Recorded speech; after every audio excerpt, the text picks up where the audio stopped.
Iran पर अब तक का सबसे बड़ा साइबर अटैक हो गया। इतिहास में कभी इतना बड़ा हमला नहीं हुआ था। जिंदगी में कभी भी ईरान के ऊपर साइबर अटैक इतना बड़ा नहीं हुआ। अमेरिका और इजराइल ने मिलकर ईरान के ऊपर ऐसा साइबर अटैक किया कि ईरान के अंदर जो 60 से 70% जो उसके गैस स्टेशन है ना, वो ठप हो गए थे, पूरी तरह से बंद हो गए थे। ईरान की सरकार पूरी तरह से हिल गई थी कि आखिर ये क्या हो गया और कैसे हो गया।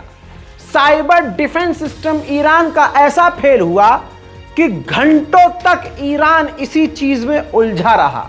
बहरहाल ये बात क्लियर हो गई कि अमेरिका और इजराइल के निशाने पर अगर कोई है तो वो ईरान है। मेरे दोस्तों, कई घंटे तक ईरान के 70% लगभग फ्यूल स्टेशन ठप थे। देख लीजिए।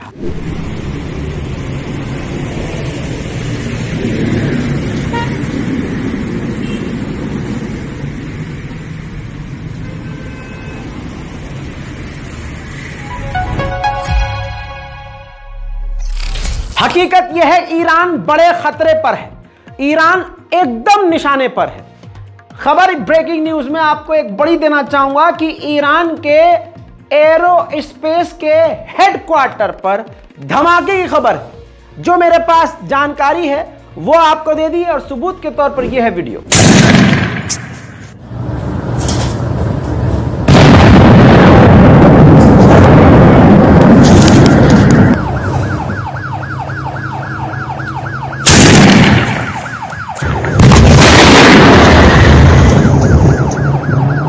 जैसा मैंने आपसे कहा, निशाने पर ईरान है। वेस्टर्न देशों ने ईरान पर इल्जाम लगाया है कि ईरान के ऊपर पाबंदियां हैं और पाबंदियों के बाद ईरान ने मिसाइलों को टेस्ट किया, नए ड्रोन बनाए और यूरेनियम का संवर्धन ज्यादा कर रहा है, ज्यादा प्रोड्यूस कर रहा है यूरेनियम।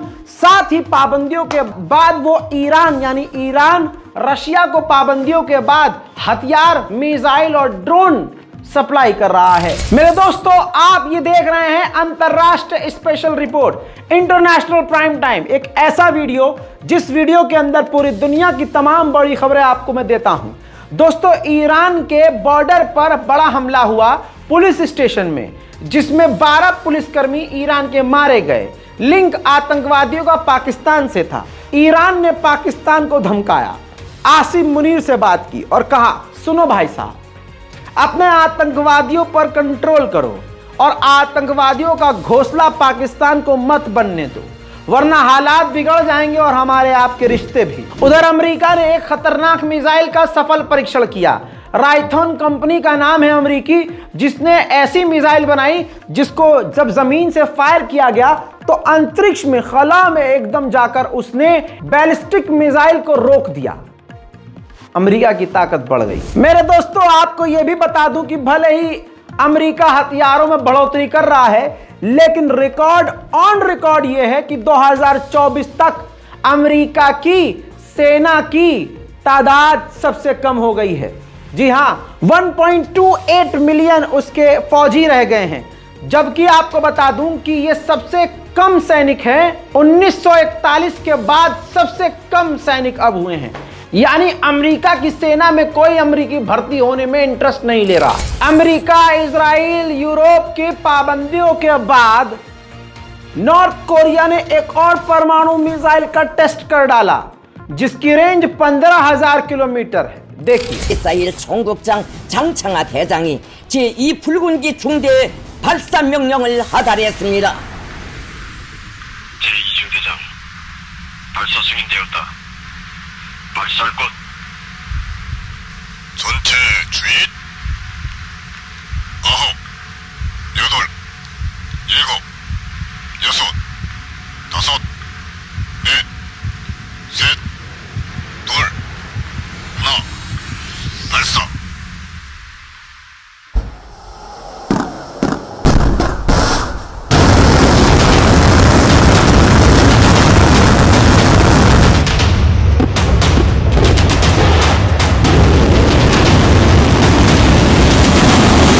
जापान बुरी तरह से भड़क गया भाई। जापान ने कहा कि ये जो मिसाइल दागी है ये इतनी खतरनाक है कि अमेरिका के किसी भी स्टेट पर गिर के उस स्टेट को तबाह कर सकती है। यह बर्दाश्त नहीं करेंगे। अरे सुअरो, जब तुम खतरनाक मिसाइलें बनाते हो जो पूरी आधी दुनिया को तबाह कर दे, तब तुम्हारे मुंह से गू नहीं निकलता। लीजिए, भारत के लिए एक बड़ा खतरा और पनौती ने पता नहीं क्या कर दिया है यार कि हमारे देश को ही खतरा बढ़ता जा रहा है। चाइना ने अब तक का सबसे बड़ा एयरक्राफ्ट कैरियर लॉन्च कर दिया है, टाइप 075। ये ऐसा खतरनाक युद्धपोत है, एक ऐसा खतरनाक एयरक्राफ्ट कैरियर है जो ताइवान, अमेरिका समेत भारत के लिए भी गले की हड्डी है। ये दुनिया का कहा जा रहा है कि टॉप लेवल के एयरक्राफ्ट कैरियर में शामिल है और अभी तक का चीन का ये सबसे खतरनाक और सबसे बड़ा एयरक्राफ्ट कैरियर है। मेरे दोस्तों, पाकिस्तान तहरीक-ए-तालिबान पाकिस्तान से इतना परेशान हो गया कि यूएन के अंदर पाकिस्तान ने टीटीपी का मुद्दा उठा दिया और कह दिया कि ये यूएन पता लगाए कि ये टीटीपी को हथियार दे कौन रहा है। भाई तुम ही दे रहे हो और कौन दे रहा है? तालिबान तुम्हारे आजू बाजू में है, तालिबान तुम्हारे यहाँ भी है, अलग अलग आतंकी संगठन तुम्हारे यहाँ हैं और बड़े बड़े हथियार तालिबान बना रहा है। अफगानिस्तान में हथियार बन रहे हैं, पाकिस्तान में हथियार सप्लाई हो रहे हैं और यूएन में जाकर ईरान कह रहा है भाई प्लीज पता लगाओ ये टीटीपी को हथियार कौन दे रहा है। ताइवान ने फिर से कहा है कि हमारे बॉर्डर के करीब चाइना के स्पाई बैलून नजर आए हैं। मेरे दोस्तों, आपको बता दूं कि खतरनाक भूकंप आया है चाइना में, 6.2 मैग्नीट्यूड का यह भूकंप, जिसमें सैकड़ों लोगों की मौत बताई जा रही है। कुछ तस्वीरें आपको दिखाऊं जिससे आपको एहसास हो सके कि भूकंप कितना खतरनाक था। CCTV footage captures the moment an earthquake hit northwest China, with people seen scrambling in panic to get out of a restaurant. At least 100 people were killed and hundreds more injured when the magnitude 6.2 quake struck Gansu province around midnight on Tuesday, according to Chinese state media. Thousands of rescue personnel were dispatched to the disaster zone and worked through the night. The impacted area is in a high-altitude region where the weather is cold, somewhat.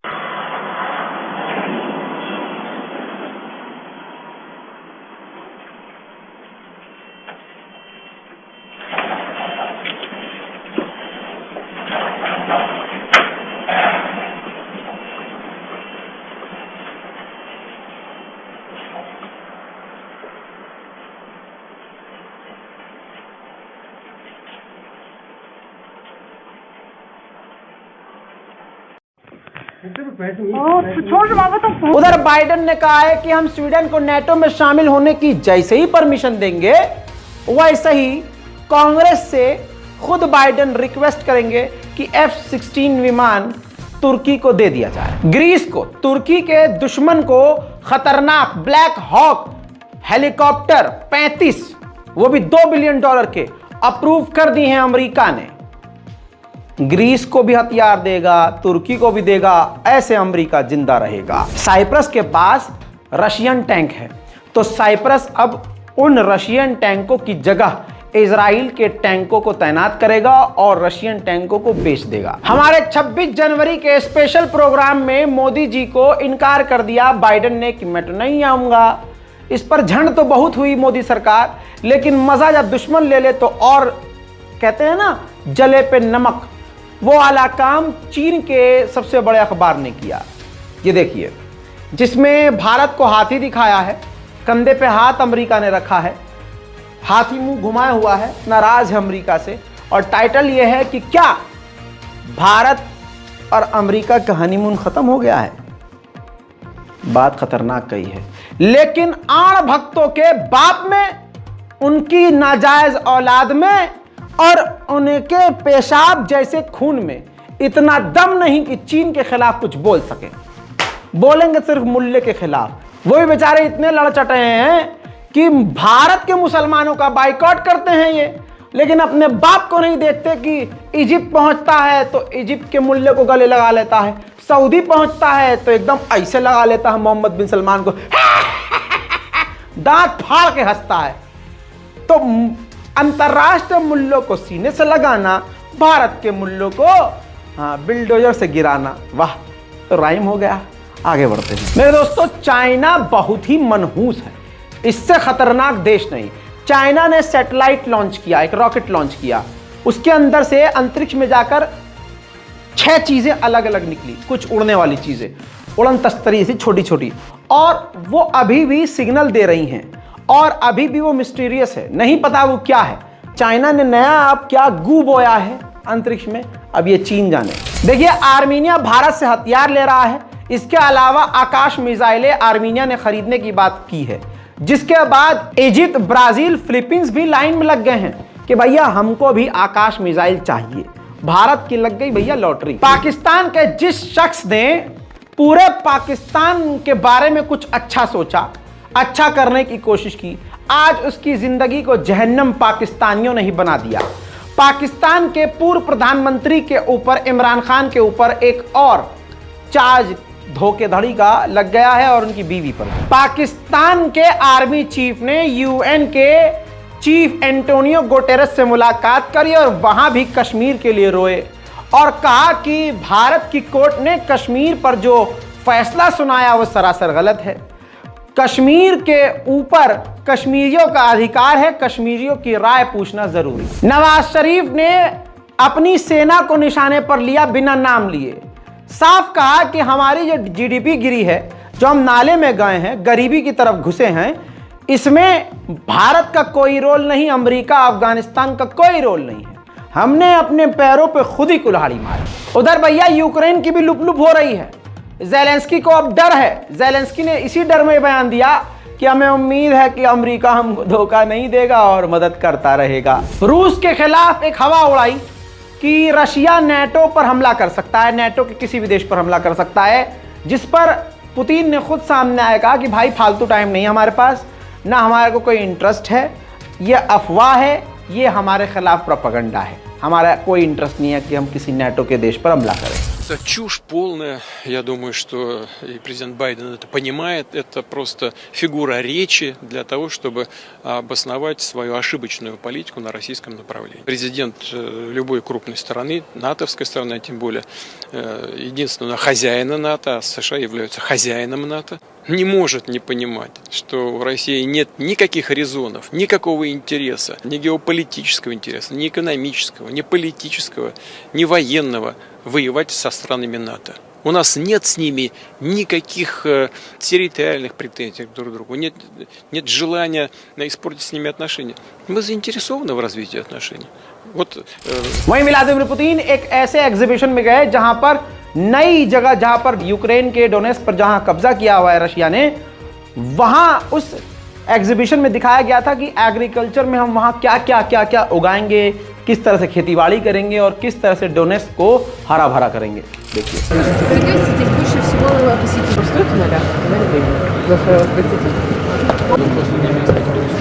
Ну да, они так имели в виду, что в Тостёне. Владимир Владимирович, наша роза кованая – это наш символ. Донецк – город миллиона роз, но за годы войны наша роза преобразилась.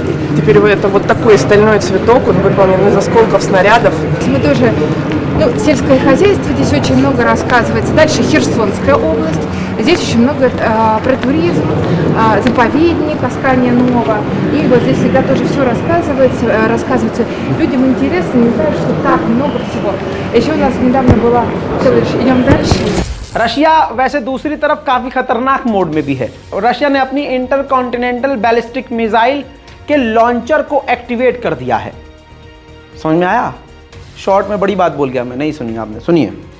एक ऐसी missile जो परमाणु हमला कर सकती है, उसके launcher को एक्टिव कर दिया है। बस मिसाइल लगानी, अब लॉन्च करनी है। रशिया का खौफ इतना ज्यादा है कि डेनमार्क ने भी अमेरिका के साथ हाथ मिला लिया है और एग्रीमेंट कर दिया है और अपनी ज़मीन अमेरिका को सौंप दी है कि भैया आपकी सेना यहाँ आ सकती है, आपके लड़ाकू विमान यहाँ आ सकते हैं, हमारी ज़मीन पर आप तैनात हो सकते हैं। इसे कहते हैं रूस का खौफ। इसी तरह से अभी कुछ दिन पहले फिनलैंड ने अमेरिका के साथ डील करी है और अपनी ज़मीन अमेरिका को सौंपी है। रशिया ने अब रिएक्शन दिया है। रशिया ने कहा फिनलैंड से कि देखिए, जो आपने ये अमेरिका के साथ किया है ना मिलिट्री एग्रीमेंट, इसका हम आपको जवाब जल्द देंगे। रूस के डिफेंस मिनिस्टर ने कहा है कि अगर हमारे देश को खतरा हो रहा है या ऐसा में फील हो रहा है तो हम अपने सैनिकों की तादाद को बढ़ाकर 15 लाख कर देंगे। Соразмерно внешним угрозам численность вооруженных сил в дальнейшем будет доведена до 1,5 миллиона военнослужащих. В 2023 году выполнены все запланированные мероприятия оперативной боевой подготовки, в том числе 17 международных учений различного уровня. В августе текущего года खेल तो ये हो गया है कि यूक्रेन के आर्मी चीफ के ऑफिस के अंदर जासूसी डिवाइस मिला है। फिल्मों में देखते हैं ना, सुनते हैं या देखते हैं, रूस खेल खेल जाता है भाई साहब ऐसे ही। पुतिन ने नेटो को निशाने पर लेते हुए कहा कि 1991 में इन्होंने कहा था कि ये 1 इंच भी आगे नहीं बढ़ेंगे, लेकिन ये नेटो बढ़ते बढ़ते बढ़ते बढ़ते हमारे बॉर्डर तक आ गए हैं। В 91 году еще сказали, ни дюйма на восток. Хрена с два, ни дюйма. Вот они же. У нашего забора здесь торчат. И торчали. Пардон, Прибалтику забрали, там всю эту самую Восточную Европу забрали.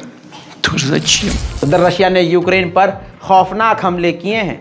यूक्रेन की जमीन थर थर कांपने लगी थी जब रशिया 1,500 किलो के बम गिरा रहा था।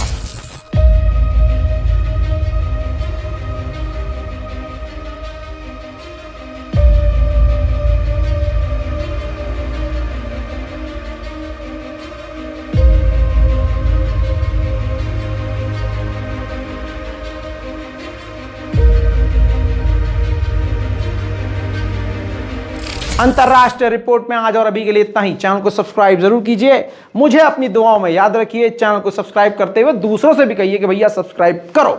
जय हिंद।